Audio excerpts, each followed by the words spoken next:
بسم اللہ الرحمن الرحیم نحمدہ ونصلی ونسلم علی رسولہ الکریم۔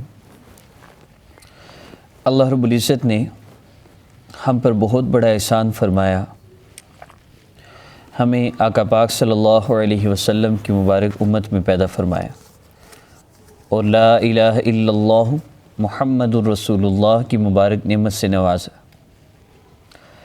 پچھلی امتوں کے لوگ مسلمان تو ہوتے تھے، وہ عبادات بھی کرتے تھے، لیکن نبوت کا کام ان کو نہیں ملتا تھا۔ ان کا کام صرف عبادت کرنا ہوتا تھا اور عبادت کر کے وہ جنت میں پہنچ جاتے تھے۔ لیکن آقا پاک صلی اللہ علیہ وسلم کی ختم نبوت کے صدقے اس امت کو دو کام ملے ہیں، ایک تو خود عمل کرنا اور دوسرا دوسرے لوگوں کو اس کی دعوت دینا۔ یہ دعوت مسلمانوں کے لیے بھی ہے اور کافروں کے لیے بھی، لیکن عمومی طور پہ جو دین کی فضا ہے اور جو بے دینی کا عالم ہے، اس میں ابتدا تو اپنوں سے، یا ایھا الذین آمنوا قوا انفسکم واہلیکم نارا، اے ایمان والو خود کو اور اپنے گھر والوں کو جہنم کی آگ سے بچاؤ۔ تو سب سے پہلی ذمہ داری تو اپنے اپنوں کو بچانا ہے، اور نیت ساری دنیا کی ہو، ہم ساری دنیا کے انسانوں کے ذمہ دار ہیں۔ آپ سوچ رہے ہوں گے مسئلہ حل ہونے کے لیے بات ہو رہی ہے، اور میں بات کیا کر رہا ہوں، میں اپنی بات کو اس بات سے ملاؤں گا اور آپ سمجھ جائیں گے آج ہمارے مسئلے حل کیوں نہیں ہو رہے، آج ہماری پریشانیاں ختم کیوں نہیں ہو رہی۔ آقا پاک صلی اللہ علیہ وسلم کے بعد کسی نبی نے نہیں آنا۔ اب نبیوں والا کام آقا پاک صلی اللہ علیہ وسلم کی اس مبارک امت کے ذمہ ہے، اور وہ کام کیا ہے؟ اللہ رب العزت قرآن پاک میں فرما رہے ہیں، جس کا مفہوم ہے تم بہترین امت ہو، کنتم خیر امت اخرجت للناس، تم بہترین امت ہو، تم لوگوں کی نفع رسانی کے لیے نکالے گئے ہو۔ اور نفع رسانی کیا ہے؟ لوگوں کو نفع کیا پہنچاتے ہو؟ بھلی باتوں کا حکم کرتے ہو، نیکی کا حکم کرتے ہو اور بری باتوں سے روکتے ہو اور اللہ پر ایمان رکھتے ہو۔ اب یہ اللہ رب العزت نے ہماری ذمہ داری لگائی اور اس ذمہ داری پر ہماری تعریف فرمائی کہ بہترین امت تو وہی ہے جو لوگوں کو نیکی کا حکم کرے اور بری باتوں سے روکے۔ دوسرے موقع پر اللہ رب العزت فرما رہے ہیں قل ھذہ سبیلی ادعو الی اللہ، آپ صلی اللہ علیہ وسلم فرما دیجئے یہ ہے میرا راستہ۔ کون سا راستہ ہے؟ ادعو الی اللہ، بلاتا ہوں میں اللہ کی طرف حکمت اور بصیرت کے ساتھ۔ میرا بھی یہ کام ہے، میرے ماننے والوں کا بھی۔ انا ومن اتبعنی، علماء فرماتے ہیں معطوف اور معطوف الیہ ہے، یعنی جس طرح حکم آقا پاک پہلے بندے پہ ہے اسی طرح دوسرے بندے پر بھی ہے۔ انا ومن اتبعنی، یعنی جتنی ذمہ داری آقا پاک صلی اللہ علیہ وسلم پر تھی وہی ذمہ داری آقا پاک صلی اللہ علیہ وسلم کی مبارک امت پر بھی ہے۔ لیکن آج ہم اپنا حساب لگا لیں، میرے گھر سے دین کہاں چلا گیا، کیا مجھے اس کی پرواہ ہے؟ میری زندگی میں آقا پاک صلی اللہ علیہ وسلم کی مبارک زندگی ہے۔ یاد رکھیے، دنیا کے جن کاموں میں، دنیا کے جن اسباب میں ہم لگے ہوئے ہیں، ہماری دوڑ 5 چیزوں کی ہے، اور اللہ رب العزت نے ان 5 چیزوں کا ذمہ لے رکھا ہے۔ وَمَا مِن دَابَّةٍ فِي الْأَرْضِ إِلَّا عَلَى اللَّهِ رِزْقُهَا، اللہ رب العزت فرما رہے ہیں کہ یہ زمین پر کوئی بھی جاندار ہے، کوئی بھی سانس لینے والا ہے، کوئی بھی مخلوق ہے، اللہ رب العزت نے ان کے رزق کا ٹھکانہ لے رکھا ہے، اور اللہ رب العزت ان کا ٹھکانہ بھی جانتے ہیں، یعنی اللہ ٹھکانہ بھی جانتے ہیں اور رزق کی ذمہ داری بھی اللہ نے لے رکھی ہے۔ اب علماء فرماتے ہیں رزق 5 چیزیں ہیں، لباس، کھانا، مکان، سواری اور نکاح۔ یہ 5 چیزیں اللہ رب العزت نے اپنے ذمہ لی ہیں۔ اب اس کے علاوہ کوئی دوڑ ہے زندگی میں؟ جو چیزیں اللہ رب العزت نے اپنے ذمہ لے رکھی ہیں، ہم نے وہ مشقت اپنے اوپر ڈال لی کہ اللہ نہیں، آپ آسانی سے ہمیں عطا فرما دیں گے، ہمیں ایسے نہیں چاہیے۔ ہم تو سارا دن دوڑ دوڑ کے اور تھک ہار کے ذلیل ہو کر پھر یہ سب کچھ لینا چاہتے ہیں۔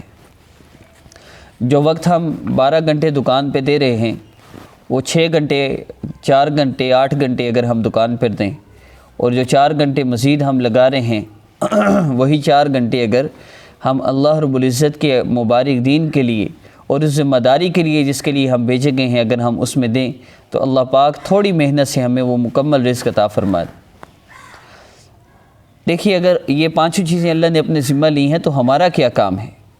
اللہ رب العزت نے واضح قرآن پاک میں فرما دیا، اس سے بہتر بات کس کی ہو سکتی ہے جو لوگوں کو اللہ کی طرف بلائے۔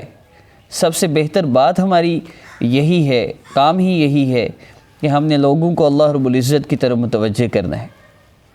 فرمایا کہ علی، آقا پاک صلی اللہ علیہ وسلم کی حدیث مبارکہ کا مفہوم ہے، علی تم 100 کافروں کو قتل کرو، اس سے بہتر ہے کہ ایک کافر کو مسلمان کر دو، اور تم 100 کافروں کو مسلمان کرو، اس سے بہتر ہے کہ ایک مسلمان کو ایمان اور اعمال والی زندگی پر لے آؤ کہ وہ لاکھوں کی ہدایت کا ذریعہ بن جائے گا۔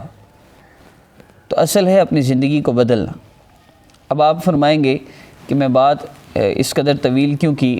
ابھی جو آخری بات میں عرض کرنے لگا ہوں میں اس کے ساتھ ملاتا ہوں۔ ایک چیز مقصد سے ہٹ جائے نا جی، تو پھر وہ کسی کام کی نہیں رہتی۔ آپ جہاں بھی بیٹھے ہیں، آپ جہاں بھی ہیں، کم از کم آپ کے گھر میں بلب تو لگا ہوتا ہے۔ جب تک وہ بلب جل رہا ہے، اس کا مقصد ہے جلنا، روشنی دینا۔ جب تک وہ جل رہا ہے وہ ہمارے سر کا تاج ہے، وہ بلب ہمارے سروں پر ہے۔ اور جب وہ بلب جلنا چھوڑ دے، وہ ٹیوب لائٹ جلنا چھوڑ دے، وہ انرجی سیور جلنا چھوڑ دے، تو ہم پھر کیا کرتے ہیں؟ اسے اٹھا کے باہر پھینک دیتے ہیں۔ اب باہر پھر کوئی اسے پاؤں سے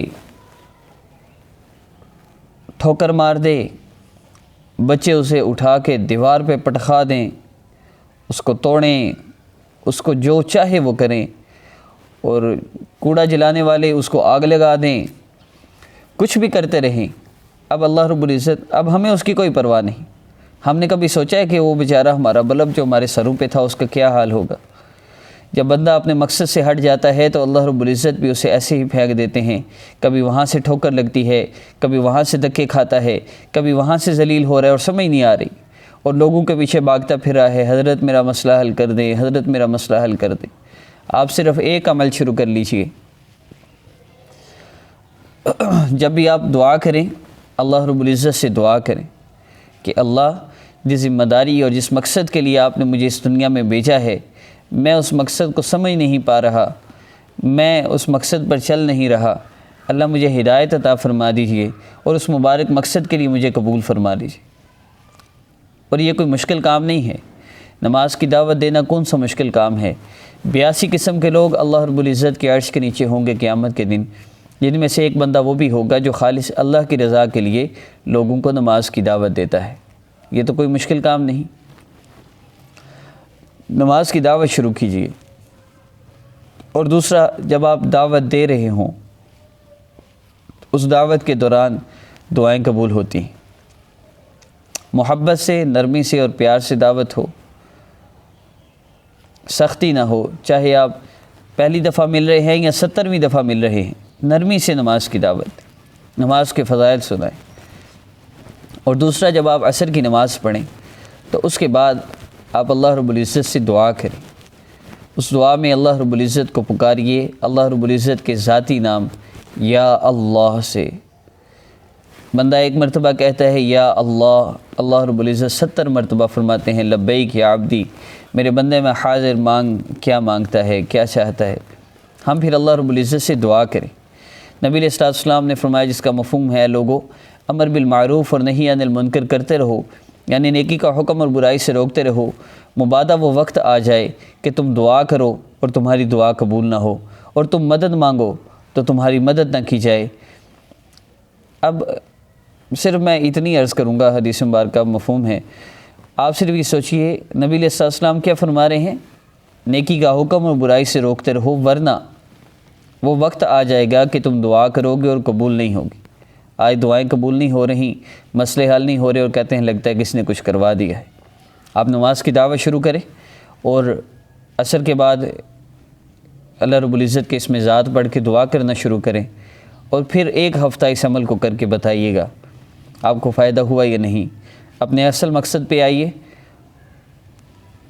تاکہ ہمارا مسئلہ بھی حل ہو اور ہماری دنیا بھی بہتر بن جائے اور ہماری آخرت بھی سنور جائے، اسی میں کامیابی ہے۔ ورنہ وظیفے تو ساری زندگی کر کر کے بھی دنیا سے لوگ چلے گئے۔ بہت سے لوگ ہیں جو ساری زندگی وظیفے ہی کرتے رہے اور دنیا سے چلے گئے۔ شوہر ویسے کا ویسے ہی ہے، کاروبار بھی ٹھیک نہیں ہوا۔ یہ دنیا امتحان کا ہے، یہاں پہ مسئلے رہنے ہیں۔ راحت والی جگہ تو جنت ہے، راحت تو وہیں ہے، سکون تو وہیں ہے۔